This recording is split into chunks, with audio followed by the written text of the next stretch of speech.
ॐ नमः सिद्धेभ्यः। ॐ नमः सिद्धेभ्यः। ॐ नमः सिद्धेभ्यः। नमः श्रीवर्धमानाय निर्धूतकलिलात्मने सालोकानां त्रिलोकानां यद्विद्यादर्पणायते यद्विद्यादर्पणायते। बोलिए अहिंसा परमो धर्म की। देवाय देव श्री चंद्र प्रभु भगवान की। आचार्य गुरु श्री विद्यासागर जी महाराज की। आचार्य समय सागर जी महाराज की।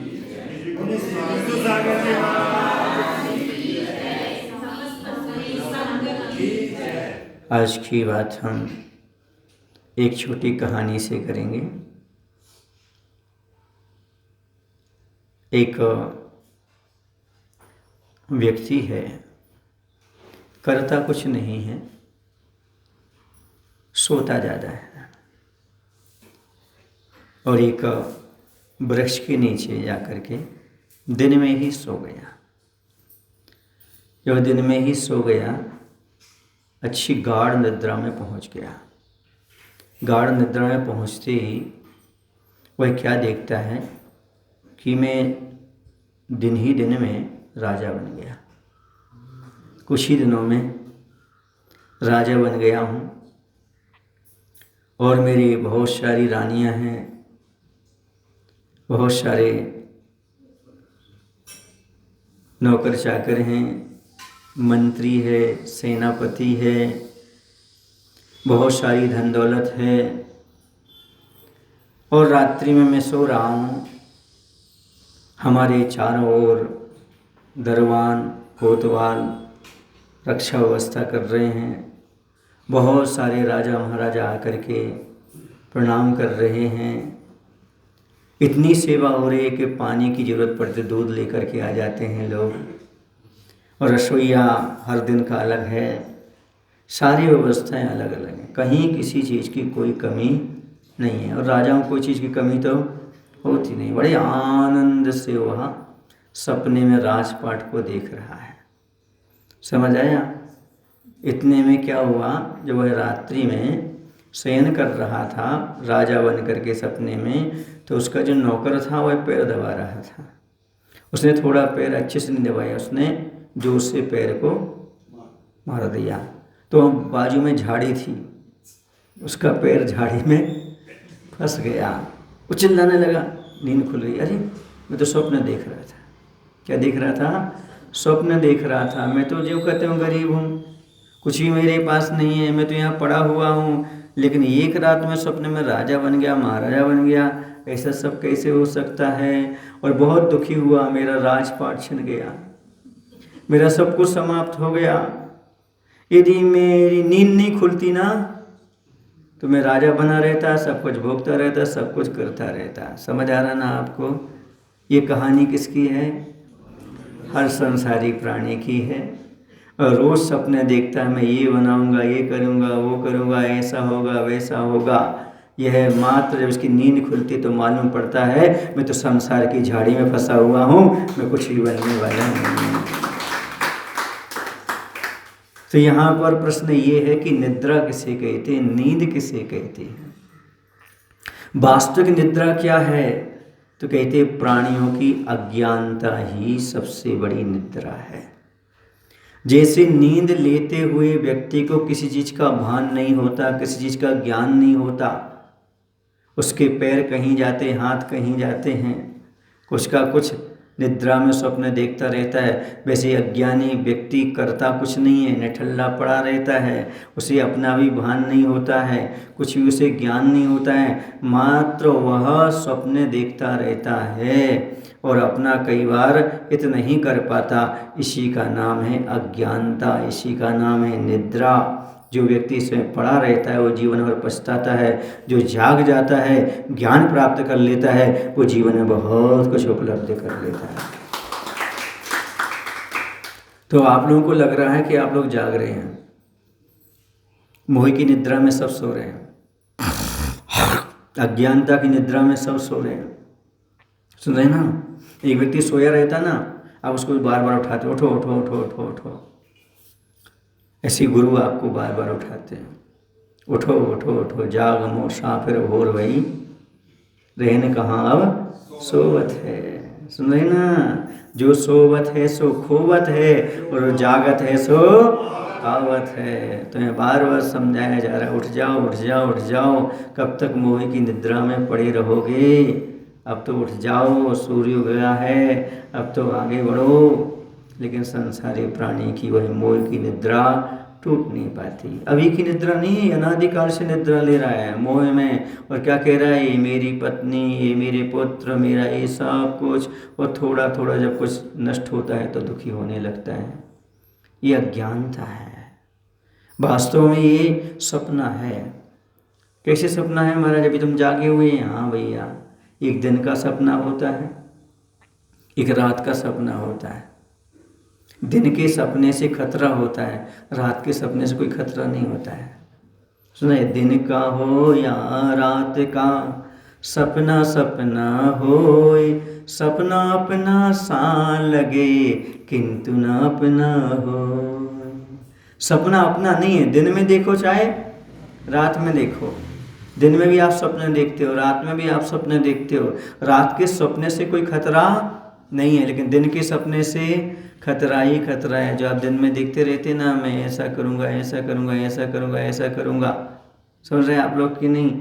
ये तो इसको याद रहता है, ये तो सोचता है करिष्यामि करिष्यामि करिष्यामि चिंतित, मैं करूँगा मैं करूँगा मैं करूँगा, ऐसा चिंतन करता है। मैं क्या करूँगा? बहुत बड़ा मकान बनाऊँगा। मैं क्या करूँगा? करोड़पति बनूँगा। मैं क्या करूँगा? बच्चों की ऐसी व्यवस्था करूँगा। ये सोचता रहता है, पर ये भूल जाता है मैं मरूँगा मरूँगा मरूँगा, मरिष्यामि मरिष्यामि मरिष्यामि। जिस व्यक्ति को कार्य करते हुए मृत्यु का भान हो जाता है, वही व्यक्ति संसार में जागा हुआ है, बाकी तो सब सोए हुए हैं। जल्दी करो, कल्याण करो, मैं मर जाऊंगा, पता नहीं, जीवन का कोई भरोसा नहीं। मकान बनाते इतने वर्ष निकल गए हैं, जीवन का निर्वाह करते इतने वर्ष निकल गए, अब जीवन का उद्धार करना है। जो जीवन का उद्धार करने के लिए तत्पर रहता है वह जागा हुआ है, और जो जीवन के उद्धार के बारे में सोया हुआ है वो समझो निद्रा में पड़ा हुआ है, नींद में पड़ा हुआ है। इसलिए आपको लग रहा है कि आप जाग रहे हैं। आप कौन सी निद्रा में हैं अभी? मोह नींद से उठ रे चेतन, तुझे जगावन को हो गुरु, दयाल उपदेश करें गुरु, बारे भावन को। इस मोह नींद से उठ जाओ। ये मोह की निंदा में सो रहे हो, इसलिए आपको दुनिया की चीज़ें बताना पड़ती हैं, समझाना पड़ती है। निद्रा में आदमी को कोई भान नहीं रहता, क्या सही है क्या गलत है। और निद्रा में आदमी सोया हुआ, कोई भी उस पर कुछ भी आघात कर सकता है, उसे कोई भी नुकसान पहुंचा सकता है। इसी प्रकार से अज्ञान दशा में आदमी को स्वयं का भला करने का विचार नहीं आता, और दूसरा व्यक्ति उसके साथ गलत भी कर दे तो उसे भान ही नहीं होता मैं गलत कर रहा हूँ। ये क्या है? इसी को आचार्य ने अज्ञानता बोला। अज्ञानता का नाम ही क्या बोला? निद्रा। इस नींद से जागो, अज्ञानता में पड़े हुए हो, ये मेरा मकान है। अच्छा ये बताओ, आपने किसी को पता दिया होगा अपने मकान का और कहा होगा मेरा मकान है? अशोक जी, कई बार तो कहा होगा आपने ये मेरा मकान है, मेरा मकान मेरा। कभी एक आधा मकान ने कहा मैं तेरा हूँ? तुम उसी के तो हो गए जो तुम्हारा नहीं हो पाया। इसी का नाम पागलपन है। हम किसके हो गए? जो हमारा नहीं हो पाया उसी के हम हो गए। अच्छा आप लोग नोट गिनते, नोट बोलते नहीं मेरा है, बोलो 1000 का हो तो मेरा है, 5 का हो तो मेरा है, बोलो ना। कभी नोट ने सपने में भी कहा मैं तेरा हूँ? नोट ने कभी आकर, पैसे ने कभी आके कहा कि मैं तेरा हूँ? बोलो भाई, नहीं कहा। एक आध बार कह दिया होता तो मैं मान लेता, पर ना तो मकान ने कभी कहा कि मैं तेरा हूँ, न कभी धन ने कहा मैं तेरा हूँ। फिर तुम क्यों उसको मेरा मान कर बैठे हो? आचार्य कहते इसी का नाम अज्ञानता है। जो ये समझ लेता है इस संसार में हमारे आत्म परिणाम के अलावा हमारे साथ कुछ भी नहीं है, जो संसार में दिख रहा है ये सब यहीं छूटने वाला है, ऐसा विचार कर लेता है, वही व्यक्ति ज्ञानी हो जाता है। इसे छोड़ करके आत्म कल्याण में लग जाता है। आपको अच्छा नहीं लगा? सो रहे हो कि जाग रहे हो? ये बताओ पहले, सो रहे हो कि जाग रहे हो? लग रहा है महाराज जी कि हम सही में सो रहे हैं कि जाग रहे हैं। ऐसे इसी मान रखा है कि मेरा है। क्या मान रखा है? हाँ, आनंद आ रहा है आपको, आनंद आ रहा है। इसमें सुख नहीं है फिर भी आपको आनंद आ रहा है, मान रखा है, मान रखा आपने। एक आपको बहुत अच्छा चुटकुला सुना रहा हूँ जिसमें आपको मालूम पड़ जाएगा कि जो संसार की सूक्ष्म जो दुखरूप परिणति हैं, वस्तुएं हैं, उनमें हम सुख कैसे मान करके चलते हैं, हमने कैसी मान्यता रखी है कि संसार की वस्तुओं में सुख है। तो एक मैथमेटिक्स के टीचर थे, गणित के टीचर थे। वह क्या कर रहे थे, एक कटोरे में पानी भरे थे और उसमें रोटी डूब डूब करके खा रहे थे, बड़े चाव से खा रहे थे। एक विद्यार्थी ने पूछा, सर ये तो बताओ, आपको ऐसा लग रहा है जैसे आपको सब्जी का स्वाद आ रहा हो, दूध का स्वाद आ रहा हो, ऐसे आप बड़े आराम से और बड़ी मस्ती से खा रहे हैं आप पानी के साथ रोटी। तो उन्होंने कहा मैं गणित का विद्यार्थी हूँ ना, माना कि मूलधन 100 रुपये है, माना कि इस कटोरी में सब्जी है तो आनंद से खा रहा हूँ। जैसे आप लोग माना कि इसमें सुख है संसार की वस्तु, इसलिए आप क्या हो रहे, सुखी हो रहे। हंसो मत, समझो वो गणित के टीचर आप ही हो जो संसार में मानकर बैठे हो कि ये वस्तु में हमें क्या मिल रहा है, सुख मिल रहा है। वास्तव में वो मान्यता है तुम्हारी। पानी तो पानी है और सब्जी तो सब्जी है और संसार तो संसार है, स्वार्थ भरा है, इसमें कहीं भी सुख नहीं है। लेकिन मान्यता है तुम्हारी, इसमें सुख मिल रहा है। सुख पाते पाते सूख तो गए पर सुख नहीं मिला। सुन रहे आपने कि सुख पाने में क्या हो गए, सूख सूख करके सोंठ और छुहारे बन गए ना, लेकिन अभी तक सुख की प्राप्ति नहीं हो पाई। तो सुनो, संसार में सोने वाला सपने को देखता है, संसार में सोने वाला सपनों को देखता है और संसार से सोने वाला, अंदर जागने वाला अपने को देखता है। अब हमें संसार में नहीं सोना, सपने में नहीं खोना, हमें तो संसार से सोना है और अपने में ही खोना है, वही सोना है। समझ आ रहा? संसार में सोने वाला अपने आप को से खो जाता है। आप सो रहे हो, संसार में नहीं, संसार से सो। संसार से सोने का अर्थ है पाप की क्रियाओं से दूर हट जाना, ज्ञान में जीना। और संसार में सोने का अर्थ है संसार की वस्तुओं को इकट्ठा करते रहना, उसी में लगे रहना, सपने देखते रहना। ये संसार में सोना है। संसार में सोना नहीं, संसार से सोना है और अपने आप में खोना है। आप ऐसा कर पाते हैं क्या? बोलो, कितना क्षण है जो आप संसार से बाहर उठ पाते हैं, राग द्वेष से बाहर निकल पाते हैं? नहीं। तो समझो अभी मोह की निद्रा में आदमी सो रहा है और जब तक मोह की निद्रा में रहेगा तब तक कभी कुछ भी नहीं कर सकता। गुरु भी कुछ नहीं कर पाएंगे, भगवान भी कुछ नहीं कर पाएगा। जागना तो खुद को पड़ेगा, ज्ञान तो स्वयं को प्राप्त करना है। ये शास्त्र थोड़ी ज्ञान देंगे, गुरु थोड़ी ज्ञान देंगे, ये तो निमित्त मात्र है।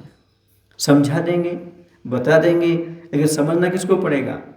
बोलो ना भाई, खुद को ही समझना पड़ेगा। कहते हैं यस्य नास्ति स्वयं प्रज्ञा शास्त्रम तस्य करोति किम लोचनाम्याम विहीनस्य दर्पणः किम करिष्यति। क्या अर्थ हुआ? जैसे नेत्रों से रहित व्यक्ति को दर्पण क्या दिखाएगा? दिखा सकता है कुछ? अंधे को दर्पण क्या दिखाएगा? दुनिया को दिखाता है दर्पण, पर अंधे को दिखाएगा क्या?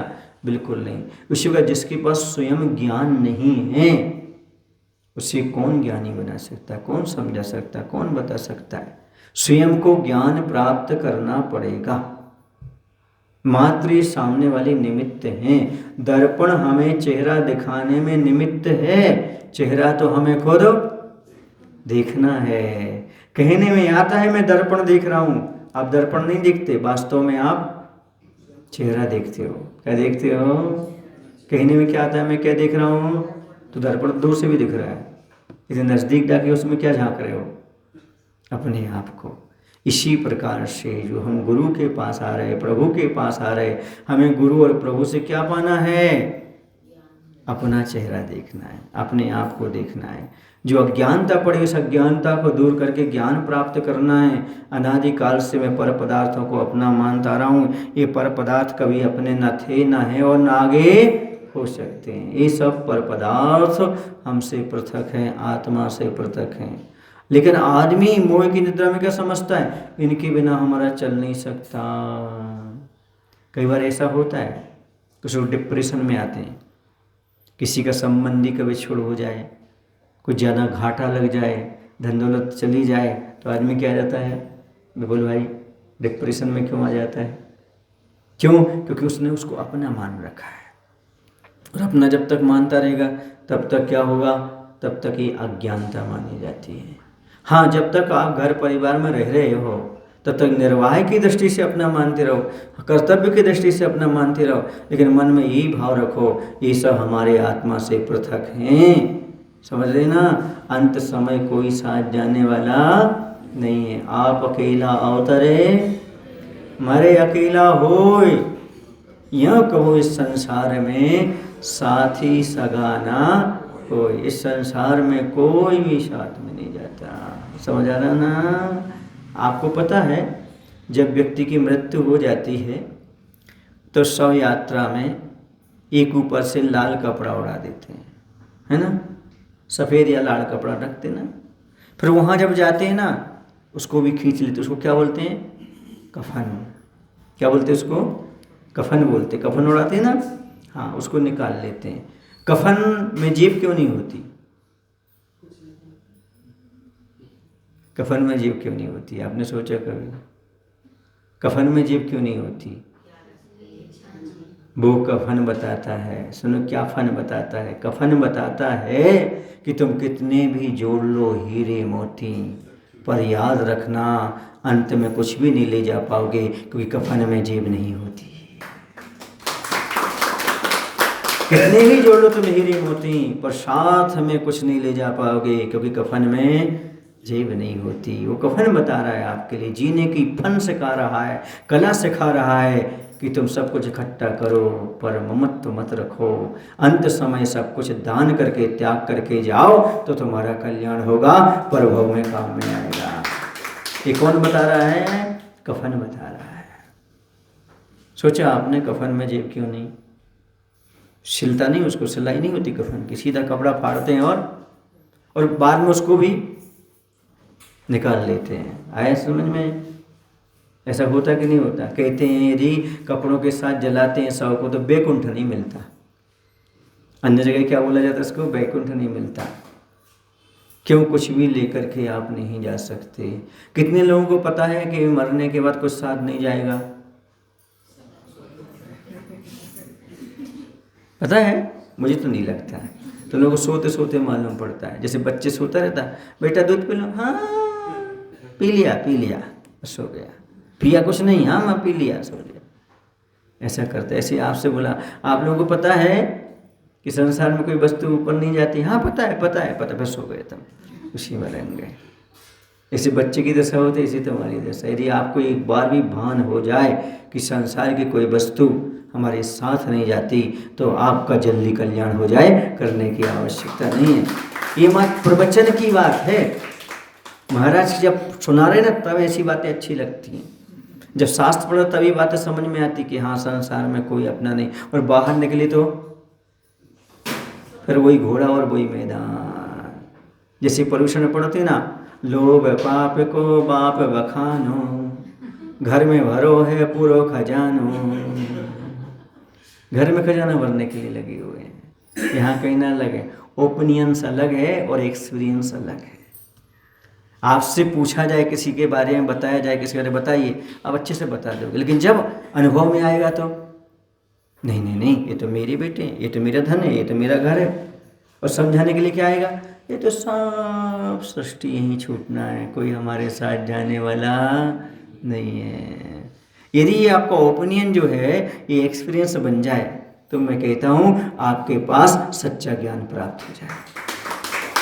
ये सच्चा ज्ञान प्राप्त करना है, भाव वासन करना है, अंदर से आना चाहिए कि हाँ ये सब कुछ जो कुछ है सब यहीं छूटने वाला है, कोई मेरे साथ जाने वाला नहीं है। अज्ञानता में जो पाप होता है, अंधेरे में जो पाप होता है, निद्रा में जो पाप होता है, उस पाप को समझना है।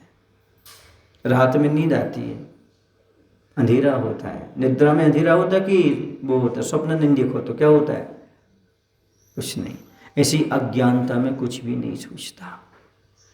जैसे अंधेरे में कुछ दिखाई नहीं देता, ऐसे अज्ञान को भी आचार्यों ने अंधेरा कहा है। अंधेरे में कुछ भी दिखाई नहीं देता। जैसे आप लोगों को कुछ भी दिखाई नहीं दे रहा, ना मोक्ष मार्ग दिखाई दे रहा, ना आत्मकल्याण दिखाई दे रहा, वही नौन तेल लकड़ी जिसमें दुनिया जकड़ी, जैसे जाले में मकड़ी।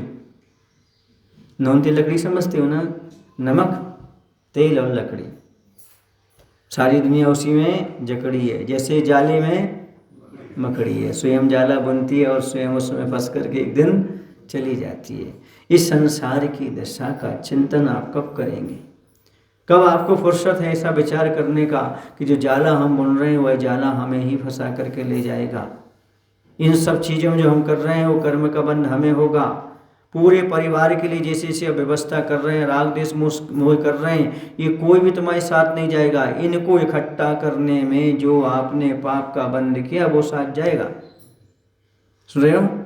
मकान साथ नहीं जाएगा, दुकान साथ नहीं जाएगी, धन साथ नहीं जाएगा, लेकिन इनको कमाने में जो तुमने आत्रोध ध्यान किया है, बुरे परिणाम किए हैं, हिंसा की है, झूठ बोला है, ये सब परिणाम तुम्हारे साथ जाएंगे। ऐसा जिसको विचार हो जाता है वो सारी परिग्रह का त्याग करके आत्मकल्याण में लग जाता है।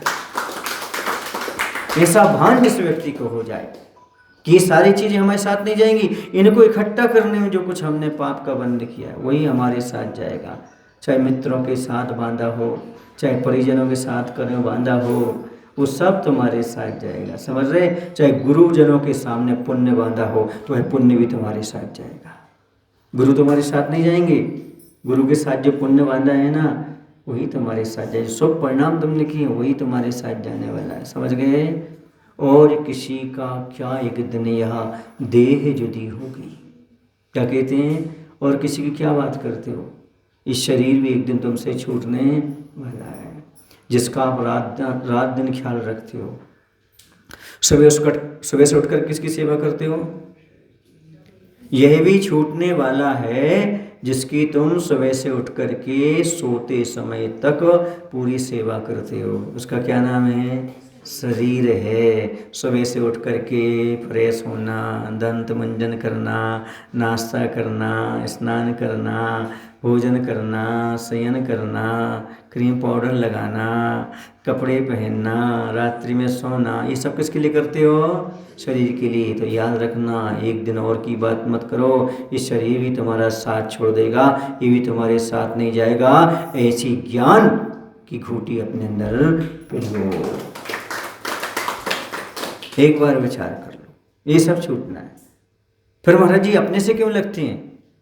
क्योंकि सपने हैं। सपने में सब अच्छा लगता है। सपने में ऐसा लगता है ये क्रिया में कर रहा हूँ, ये क्रिया में कर रहा हूँ, ये क्रिया में कर रहा हूँ, ये सब अपने सपने में लगता है कि नहीं लगता है? बोलो। जैसे नींद टूटती है तो कुछ नहीं। ऐसे अज्ञान दशा में ये सब चीज़ें अपनी लगती हैं, और जैसे ज्ञान हो जाता है ये सब चीज़ें अपने से पृथक मालूम होने लगती हैं। इनमें कुछ भी सार नज़र नहीं आता। लेकिन जब तक नेत्र नहीं खुलते तब तक लगता है, और नेत्र खुल गए तो सब बेकार। पर आंखें खोले कौन? आपसे हकीकत बोले कौन? आपको समझाए कौन? गुरु भी समझाते हैं पर समझ पैदा नहीं कर पाते हैं। समझाते समझाते बहुत वर्ष बीत गए।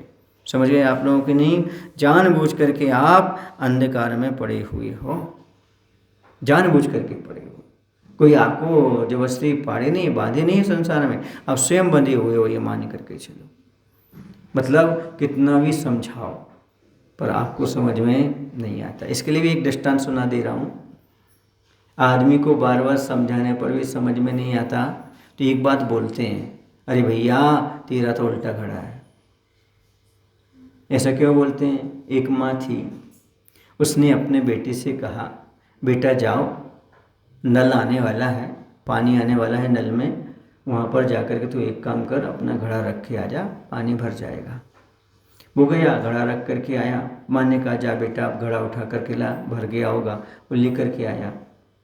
बोले माँ इसमें बिल्कुल पानी नहीं भरा। बोले बेटा नल नहीं आया? बोले आए थे, पानी भी आया था, देखो कितना पानी बह गया। फिर क्या हो गया? तूने घड़ा कैसा रखा था? बोले उल्टा रखा था। जैसे उल्टे घड़े में एक बूंद पानी नहीं आता, वैसे ही आपके उल्टे घड़े में प्रवचन समझ में नहीं आते। घड़े को सीधा करो थोड़ा। जब तक घड़ा सीधा नहीं करोगे तब तक आपको जिनवाणी है ना, अमृत जैसी वाणी भी आपके अंदर प्रवेश करने वाली नहीं है। घड़े को कैसा करो? सीधा करो तो पानी भर जाएगा। कितना भी भरे, पानी भरेगा जरूर। घड़े को कैसा रखने की आवश्यकता है? सीधे रखने की आवश्यकता है। हम कैसा रखते घड़े को? बोलो ना भाई, उल्टा रखे। महाराज बैठे तो हैं पर घड़ा उल्टा रखे। महाराज जी की बातें बहुत प्रिय हैं, बहुत अच्छी हैं, पर अंदर ना उतर जाए। यदि अंदर उतर जाएंगे तो घर छूट जाएगा। अंदर उतर जाएंगे तो फिर सबको त्याग करना पड़ेगा, दान करना पड़ेगा। समझ आ रहा है? बड़ा गड़बड़ हो जाएगा। एक बार एक पिताजी धार्मिक थे, उन्होंने अपने बच्चे से कहा, बेटा जाओ। बोले कहाँ? बहुत अच्छे महाराज आए और उन महाराज के प्रवचन सुना करो। सुन रहे ना? ठीक है। बोली मैं भी सुनता हूँ, मैं भी जाता हूँ, तुम भी जाया करो। वो बेटा भी पहुँच गया प्रवचन सुनने के लिए, और उसका तो सीधा घड़ा था। पिताजी का कैसा घड़ा था? उल्टा घड़ा था। जैसे प्रवचन सुन करके जाता, महाराज ने परोपकार का उपदेश दिया। किसका दिया? परोपकार। किसी को ठगना नहीं, परोपकार करना, अपने पास धन है तो दूसरे की मदद करना। बस दूसरे दिन दुकान पर पहुँचे, पिताजी बाजू में देख रहे, बेटा क्या कर रहा है? बेटा ने अनाज तोलने के बाद थोड़ा सा एक मुट्ठी डाल दिया उसके, उसमें और ज़्यादा, है ना। बोले क्या कर रहा? बोले परोपकार कर रहा हूँ। बोले किसने कहा? बोले महाराज ने कल प्रवचन में कहा था। ए पागल, प्रवचन सुनने के होते हैं, धारण करने के नहीं होते। ये बर्बाद हो जाएंगे, पिताजी कहता है। सुनने में आ रहा है आपको? यदि वही प्रवचन सुनकर अमल करने लगे आदमी एक एक बात को, फिर तो कल्याण हो जाए। लेकिन उल्टे घड़े वाले उल्टे ही होते हैं। कितने भी समझाओ उन्हें समझ में नहीं आता। जो समझना चाह रहे हैं वो वास्तव में दान परोपकार कर रहे हैं। उस बच्चे की बातें जो नहीं समझ रहे, उल्टे घड़े हैं, वो पिताजी के समान हैं। और जो समझ रहे हैं, जान रहे हैं, वो बेटे के समान हैं। एक बार सुना और उसमें फॉलो कर रहे हैं। आप पिताजी के समान हैं कि बेटे के समान हैं? कभी बेटा बन जाते और कभी पिताजी बन जाते। नहीं, ये कुछ बनो, सही ना। या तो पिताजी बन करके रहो और संसार में भटकते रहो, या फिर बेटा बन के जो नहीं महाराज जी थोड़ा थोड़ा बेटा भी बन लेने दो, थोड़ा दान पुण्य कर लेने दो, कभी तो हमारा घड़ा सीधा होगा। कौन करेगा तुम्हारा घड़ा सीधा? महाराज जी आप करो। तो भैया इतने देर से तो कर रहे हो कहाँ आ रहा है? करने के लिए प्रयास तो कर रहे हैं, पर हो कहाँ रहा है? करना तो किसको पड़ेगा? खुद को ही पड़ेगा। मात्र मैं आपको समझा सकता हूँ, बता सकता हूँ, घड़ा सीधा तो हमें ही करना पड़ेगा। अर्थात हमारी अज्ञानता हमें दूर करना पड़ेगी। समझ गए? सिखाने से तोता सीखता है, बगुला नहीं सीखता। क्या? कोई भी चीज़ सिखाई जाती तो कौन सीख लेता है? तोता। चित्रकोटि दूध भात रोटी, ये कौन सीखता है? तोता सीखता है, बगुला नहीं सीखता। आप कौन हो? यदि आप गुरु की बात को सीख रहे हो, सुन रहे हो, तो आप तोता हो, और नहीं सुन रहे हो तो बगुला हो। इसलिए कहते बगुला भक्ति छोड़ो, अब तो कम से कम शिक्षा को ग्रहण करके आत्मकल्याण करो। सुन लिया, इकलून टिकलून गेले वाले, नड़ी फुंकड़ी सोनाड़े। नड़ी फुंकड़ी सोनाड़े, इकलून टिकलून गेले वाले। देखो मराठी वाले समझ गए। आप लोग समझ पाए कि नहीं समझ पाए? सुनार नली को फूंकता है, यहाँ से फूंकता है, वहाँ से हवा निकल जाती है। इस वक्त आप लोग इस कान से सुनते, इस कान से निकाल देते हो। ऐसी दशा है। नड़ी फुंकड़ी सोनाड़े, इकलून टिकलून गेले वाले, ये दशा चलती रहती। इसलिए ऐसा नहीं करना। हाँ, वो पारोला वाले समझ गए। आप लोग भी समझो कि हमें गुरु की बात को सुन करके इस कान से उस कान से निकालना नहीं है, बल्कि अपने जीवन में धारण करना है। धर्म आमचा खरा मित्र आहे, त्यांचे मैत्रीसाठी प्राण दयाली आहे, मागे हटणार नहीं। समझ गए? क्या है? धर्म हमारा सच्चा मित्र है, इसकी मित्रता में प्राण भी देना पड़े तो कभी पीछे नहीं हटना चाहिए, मागे हटना नहीं। समझ आ रहा है आपको? हाँ, ये अज्ञानता में व्यक्ति पाप करता है। जितने भी पाप करता है वो अज्ञानता में करता है, उसको ज्ञान नहीं तभी पाप कर रहा हो। ज्ञान हो जाता है, भान हो जाता है तो उसके जीवन से पाप छूट जाता है। इसलिए कहते हैं ज्ञान समान न आन जगत में सुख को कारण, ये ही परमामत जन्म जरा तू निवारण। ये ज्ञान जब हमें प्राप्त हो जाता है, सारा अज्ञान अपने जीवन से समाप्त हो जाता है। इसलिए अज्ञानता को ही निद्रा कहा है और ज्ञान को ही जागना कहा है। जिसके जीवन में अज्ञान है समझो वह सोया हुआ है, और जिसके जीवन में ज्ञान है समझो जागा हुआ है। कल्याण तभी होगा जब तुम जागोगे। आज जागो, कल जागो, परसों जागो। अज्ञानता की निद्रा को त्याग करके ज्ञान में जागो, तुम्हारा कल्याण हो जाएगा। यही यहाँ पर स्पष्ट रूप से कहने का तात्पर्य है। अब ज़्यादा क्या करो, सो मत, जानबूझ करके अंधे मत बनो। एक बार मैंने कहीं कहा था, महाभारत में 2 पात्र थे, एक का नाम था धृतराष्ट्र, दूसरी का नाम था गांधारी। आप लोगों ने नाम सुना? कितने लोगों ने सुना धृतराष्ट्र का नाम? वो कैसा था? और गांधारी? अरे आँख वाली तो थी ना। हाँ, आपकी बात कह रहे हैं, हम आपकी बात कह रहे हैं। हाँ, चिंता मत करना। धृतराष्ट्र जो था जन्म से अंधा था, कोई दोष नहीं। लेकिन गांधारी ने क्या किया था? मेरे पति को नहीं दिखता तो हम भी पट्टी बांधे हैं। बस यही दशा है, तुम्हारे परिजन को नहीं दिख रहा है, नहीं दिख रहा है, पर तुमने ये पट्टी बांध ली, हम तो इन्हीं का साथ देंगे। इसी का नाम गांधारी बना है। अब बजाओ ताली, बजाना है तो अभी तो गांधारी बजा रहे। तुम धृतराष्ट्र नहीं हो, तुम कौन हो? क्यों? कि तुम्हें दिखता है। आँखें उड़ते हुए क्या बांधे हो? पट्टी बांधे। इसलिए तुम धृतराष्ट्र नहीं हो सकते। तुम कौन हो?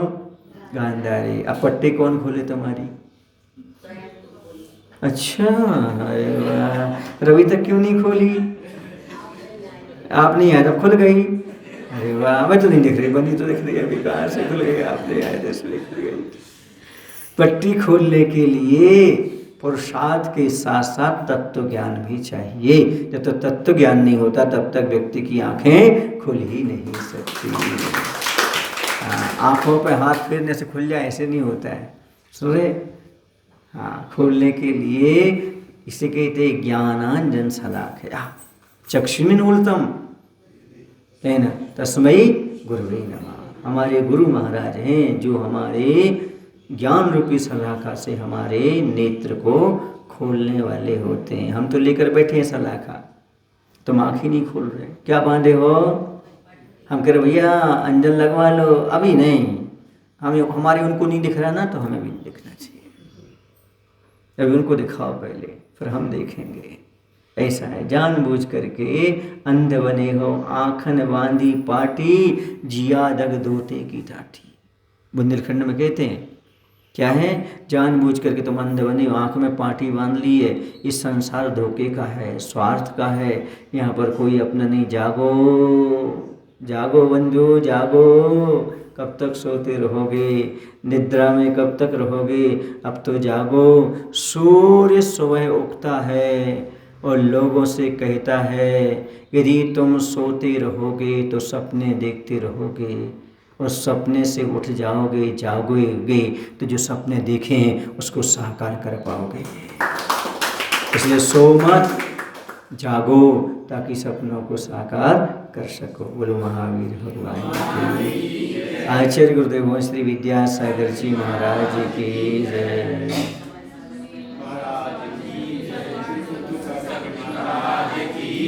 तो हे प्रभु, हम सभी को इतनी शक्ति, इतनी बुद्धि देने की कृपा करो ताकि हम अज्ञान, मोह की निद्रा से जाग सकें और संसार में सत्य का भान करते हुए आत्म कल्याण कर सकें। नमो शिव प्रभु, नमो शिव।